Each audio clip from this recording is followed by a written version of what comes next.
Ja tervehdys teille. Taas olisi vähän tätä raskausasiaa. Eli nyt on menossa viikko 37.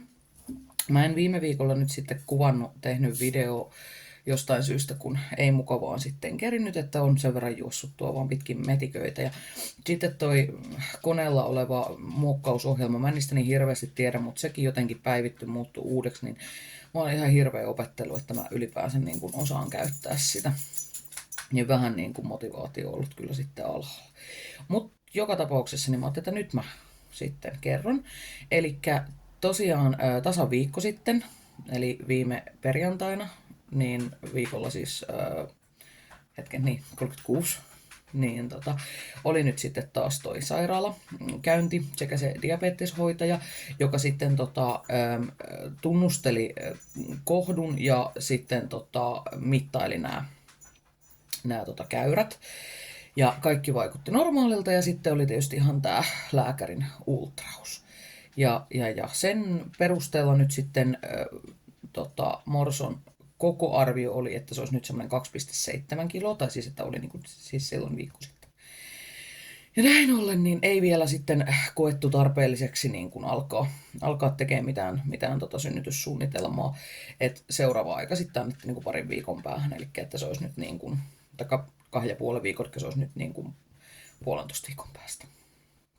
Ja silloin pitäisi nyt niin kuin sitten arvioida, tehdä sitten sitä synnytyssuunnitelmaa, että kyllä mua pikkusen niin kuin jotenkin hirvittää se ajatus siitä, että jos ne arvioi sen koko ajan niin kuin kuitenkin pieneksi, että sitten jäädäänkin odottaa sitä spontaanin synnytyksen alkamista, ja mä toisaalta ehdottomasti haluaisin, että käynnistettäisiin. Ja ehkä just niin kuin senkin takia, että kun kuullut tuossa vähän niin sanotusti kauhutarinoita siitä, että kuinka se ei välttämättä ne arviot pidä lähellekään paikkaansa.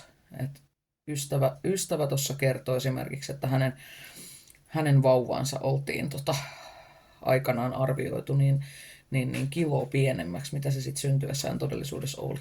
Ja se on prosentuaalisesti aivan järjettömän paljon, jos ajattelee, että onko se vauva, niin onko se 3 kiloa vai onko se 4 kiloa. Siinä on aikamoinen ero. Niin jotenkin niin kuin hirvittää sitten se, että mitäs jos nämä arviot, koska siis mä en nyt ole ihan jotenkin varma, mutta mitä mä siitä toimenpiteestä itse ymmärrän, niin siis siinähän mitataan niin kuin pään ympärystä ja sitten reisiluuta ja sitten se ohjelma jotenkin laskee sen. Ja mä en nyt ihan niin kuin maalaisjärkeen se, että millä sitä niin kuin pystytään sitten kuitenkaan tietää, että miten niin kuin iso se on, tai siis että paljonko sillä sitten on niin kuin kuitenkin rasvaa ympärillä, kuinka pallo se on se vauva, että jos siinä voi ihan järjettömän isojakin heittoja siinä arvioinnissa sitten tulla, niin kyllähän se rupeaa vähän niin kuin ahdistaan sitten pelottaan ajatuksena. Et siinä mielessä haluaisin toisaalta, että jos kuitenkin todetaan, että raskausviikot on siinä kohtaa, että sillä lapsella on kuitenkin kaikki, mitä se niin kuin elämiseen tarvitsee. Että se ei periaatteessa sille ole mitään syytä enää tuolla kohdussa majailla, niin kyllä mä olisin sitä mieltä, että ei pihalle nyt vaan kiitos. Ja pikkuhiljaa rupeaa koko ajan tukalampi olokin tuleen, että mitään semmoisia niin kuin varsinaisia niin kuin kipeitä supistuksia ei ole tullut, en ole tuntenut, mutta muuten kyllä, niin kuin, että rupeaa olemaan niin kuin, toki aika voimakkaita muljahteluita ja potkuja. Et toki kun rupeaa olemaan isompia, siellä on enää vähän tilaa sitten liikkua. Ja noi kylkiasennot on itselle oikeastaan enää melkein ainoat, missä pystyy sillä niin kuin nukkumaan. Kyllä mä nyt oon pystynyt siis yön nukkumaan, mä sitä sanon. Ja muuta kaikkea, että liitoskipuja on. Ja tossa niin kun kävin tuossa vähän kävelemäskin, niin tuntuu, että kyllä se semmoista niin kuin taapertamista rupeaa olemaan. Ja sitten niin alkaa ihan tuonne niin alakertaan sattuu niin kuin ihan siis niin kuin häpyluukipua tai sellaista, niin kuin, että kun kävelikin tuossa, aika niin kuin inhottavaa. Kyllä niin kuin, toki nyt siis semmoisia ihan normaaleja tuntemuksia ja sillä lailla, että niiden kanssa nyt ihan siis pärjää, et ei siinä, mutta se, että totta kai se koko ajan rupeaa vaan sitten paheneen tästä, niin sillä lailla niin kuin toivoisi, että eihän tässä nyt siis laskettuunkaan aika, niin eihän tässä nyt enää siis paljon ole. Että kyllähän tässä nyt viimeisiä aikoja viedään, mutta jotenkin se, että tietysti niin kuin kuitenkin jokainen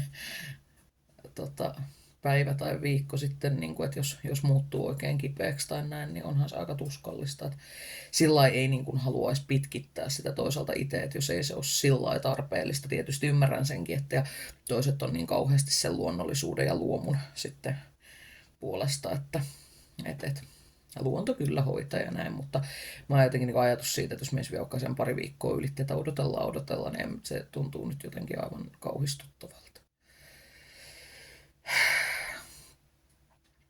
Jotenkin niin kuin, no en mä tiedä, kai se vaan niin kuin, täytyisi uskaltaa luottaa vaan sitten ammattilaiset. Ehkä he todella tietävät, mitä he niin kuin tekevät, mutta vaikka kyllä sielläkin niin kuin painotettiin koko ajan niin kuin sitä, että kuinka se on muuttunut asiakaslähtöisempään suuntaan koko toi synnytystouhu ja näin, että jos niin kuin vaikka tulee sitten kätilö, jonka kanssa vaan meillä ei jotenkin kemiat kohtaa, mä en jotenkin niin kuin tunne olevani hänen kanssaan hyväksi tai turvalliseksi tai muuta tällaista, niin se, että ei heillä loukkaannuta. Että sitten voi ihan sanoa, että anteeksi, voinko saada toisen kätilön, että se pitäisi olla ihan täysin mahdollista ja vaihdettavissa kyllä. Että siinä mielessä se on kyllä tosi lohdullista. Että voi sitten tosiaan sanoa, jos jotakin. Ja että kyllähän se niinku on paljon sellaisia asioita, mitkä nyt alkaa niinku jännittää ja jopa pelottaa. Että ihan sitä, että ja kun on niin uusi juttu, uusi tilanne, oikein ihan tarkkaa, että kauheasti selattu noita Taussin sitten synnytyssairaalan sivuja ja näin päin pois, mutta se, että se on kuitenkin niin sillä semmoinen spontaani toimenpide, että ei sitä kaikkea ei voi sillä suunnitella ja niin kuin näin, että toki niin kuin tietyllä tavalla valmistautua ja noin, mutta mitä se sitten todellisuudessa tulee olemaan ja miten se tulee menee ja toimiiko tosiaan henkilökunnan kanssa ne kemiat ja onko kaikki sitten kuinka. Niin. Sellaisia ajatuksia se nyt vähän tässä herättää, mutta että muuten kyllä siis kaikki oli ultrassa ja kaikki oli sydänkäyrät, kaikki oli aivan niin kuin pitääkin ja kaikki hyvin, että ei kyllä mitään valittamista, että yhä edelleen niin täytyy sanoa, että kyllä mulla on tosi helppo raskaus ollut, että eipä sillä mitään valittamista toistaiseksi, että nyt se on ehkä vaan enemmänkin semmoista henkistä sitten, että alkaa jotenkin pelottaa, mutta ehkä sekin on ihan täysin normaalia. Nopeastihan tämä aika menee.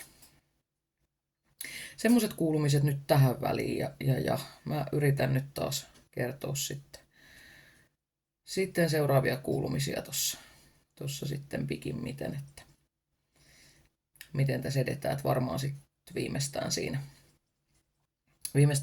viikon päästä sitten, kun on se seuraava käynti, jos ei tässä nyt siis ihan täysin mahdollistahan ihan niin kuin näillä viikolla nyt on sitten, että synnytys voisi ihan koska tahansa käynnistyäkin. Ihan spontaanisti itsestään, että ei mulla ei olisi mitään kyllä sitäkään vastaan, että saisi kyllä käynnistyäkin, mutta että sitä tässä nyt sitten vaan päivä kerrallaan katsellaan, että mitä tapahtuu, mutta mä raportoin sitten taas, kun on sellainen sopiva hetki. Kiitos ja palataan.